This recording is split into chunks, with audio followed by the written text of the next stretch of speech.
my hometown, Busan, and guess where I'm heading to? We have a very huge conference tomorrow. 드림이들 안녕? 코로나19 덕에 성인이 된 후로 쓰던 누나가 이렇게 고향인 부산에 오래 머무르기도 처음인 것 같은데요. 부산하면 해운대, 자갈치시장, 용궁사, 태종대, 그리고 신세계백화점, 부산국제영화제 등 많이 떠오르지만 혹시 드림이들은 동백섬에 있는 누리마루라고 들어보셨나요? 누리마루는 제13차 에이펙 정상회담 회의장으로 사용하기 위해 지어진 건물인데요. 누리, 세계, 그리고 마루, 정상. 세계 정상이라는 순수 우리말 뜻으로 이름이 지어진 이 건물은 전통과 현대가 오묘하게 어우러진 곳이 아닌가 싶습니다. 정상회의 참가자들과 국내외 언론들에 의해 역대 에이펙 정상회의장 가운데 풍광이 가장 뛰어난 곳으로 평가받기도 하였다고 하네요. 한국 전통 건축인 정자를 현대식으로 표현하였고 지붕은 동백섬의 능선을 형상화한 이 건축 디자인. 우리 한번 보고 가실까요? 자, 여기서 에이펙이 뭐지? 하고 궁금해하실 여러분을 위해서 최대한 알기 쉽게 설명을 해드릴게요. 32년 전 오늘 1989년 1월 31일에 서울에서 전 호주 총리의 우리 환태평양 연안 국가들도 유럽연합이나 나프타처럼 자유롭게 무역도 하고 경제적으로 상부상조하는 게 어때? 라고 제안한 검토에서부터 시작되어 10개월 후인 11월에 APEC, Asia Pacific Economic Cooperation이 탄생했는데요. 대한민국, 미국, 일본, 호주, 뉴질랜드, 캐나다, 아세안에서부터 시작해 꾸준히 가입국을 확대해 오늘날의 에이펙은 교역량의 44%, 세계 인구의 41%, GDP의 54%를 차지하는 세계 최대의 경제 협력체라고 합니다. 하지만 2020년도에 팬데믹의 창궐로 이번 해에는 에이펙 연합 사상 처음으로 가상 정상회담이 열렸었는데요. 올해 의장국이었던 말레이시아의 전통 의상은 입지 못했지만 의장국을 배려해 말레이시아 국기와 국장 모두 국민의 용감함을 상징하는 빨간색으로 드레스 코드를 맞추었다고 합니다. 그래서 수더 누나도 이렇게 빨간 한복 치마를 입고 누리마루로 지금 향하는 중입니다. Could be every color you like.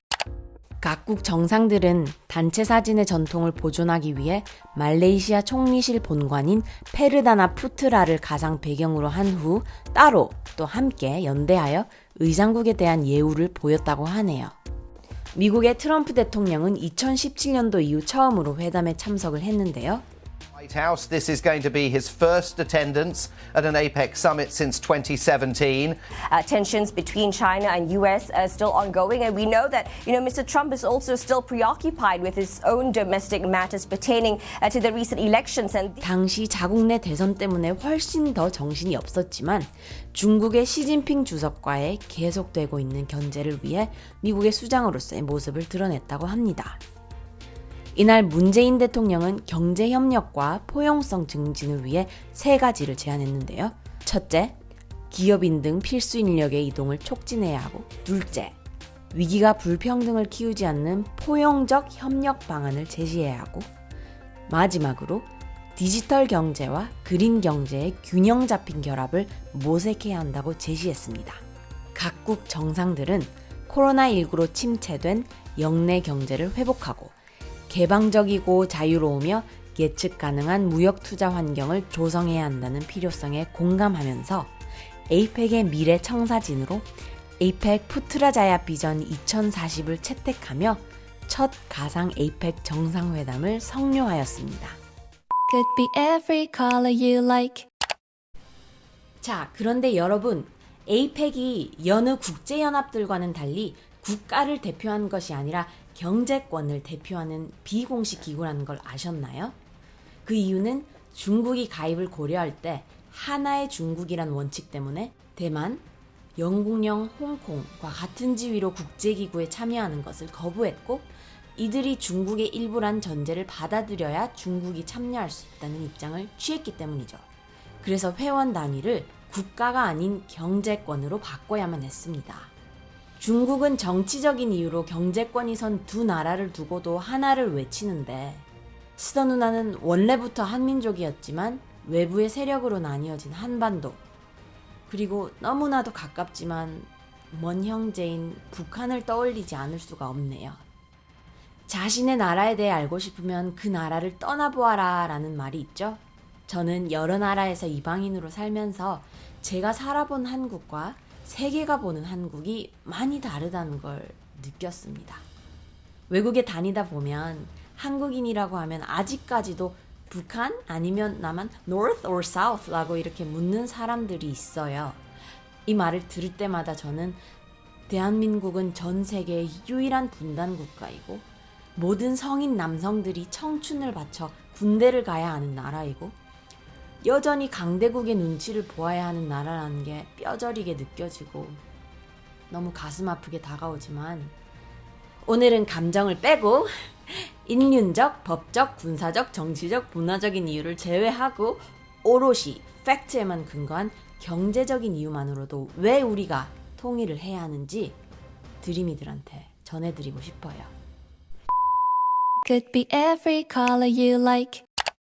통일의 3대 원칙에는 첫 번째, 화해 협력 단계, 두 번째, 남북 연합 단계, 세 번째, 한민족 한국가 통일국가 완성 단계가 있는데 2018년 4월 27일에 남북 정상회담에서의 판문점 선언 이후 현재 우리는 젠걸음으로 1단계까지 왔다고 볼 수가 있을 것 같아요. 하지만 우린 아직 휴전 상태에 있고 종전이 된 건 아니기 때문에 갈 길이 멀죠? 2단계로 들어가서 남북이 연합한다고 해도 많은 한국인들이 우려하는 게 50조 원에서 5천조 원까지 들 수 있는 통일 비용이라고 볼 수 있는데요. 북한에는 남한의 22배인 7천조 원의 잠재 가치를 지닌 광물 자원과 석유가 있기 때문에 통일 비용을 포용하고도 남는다고 하네요. 그리고 통일이 되면 현재 연간 50조 원이 들어가는 국방비가 반 이상이 절감이 된다고 합니다. 더 중요한 건 우리나라의 경제 성장률이 지난 4년간 2~3%대에서 올라가지 못하는 중이고 1인당 GDP가 3만 불에 정체되어 있는 상태인데 IBK 경제연구소 북한 경제 전문가이신 조봉현 소장님의 말에 따르면 통일이 되면 국민소득이 9만 불, 즉 지금 현재 국민소득의 3배 이상 상승할 수 있다고 합니다. 또한 그 자료에 의하면 국내 총 생산의 GDP의 1% 정도의 돈을 통일 비용 부담금으로 낸다면 다음 세대가 살아갈 세상에선 통일 후 10년간 매년 GDP가 11% 이상이 상승이 가능하다는데요. 이것이 바로 10,000원을 내고 100만 원을 벌 수 있는 투자가 아닐까요? 통일교육원 전국 초중고생 11만 6천 명을 대상으로 한 청소년 통일 인지도 설문조사에 따르면 통일의 필요성을 느끼는 학생들이 최근에는 55%밖에 되지 않는다고 합니다. 하지만 드림이들, 국제사회에서 중국, 미국, 러시아, 유럽연합 등 모두 각자의 역할을 하는 가운데 있어서 지정학적으로 모든 세력이 모이는 지점이 한반도예요. 여러분이 살아갈 포스트 코로나 시대에 대한민국이 적극적인 영향력을 미치려면 통일 후에 경제적으로 먼저 일어나야 되지 않나 생각을 한번 해봅니다. 자, 여기까지 스더 누나였습니다. 편집은 너무너무 힘들지만 여러분의 피드백과 구독과 좋아요는 힘이 됩니다. This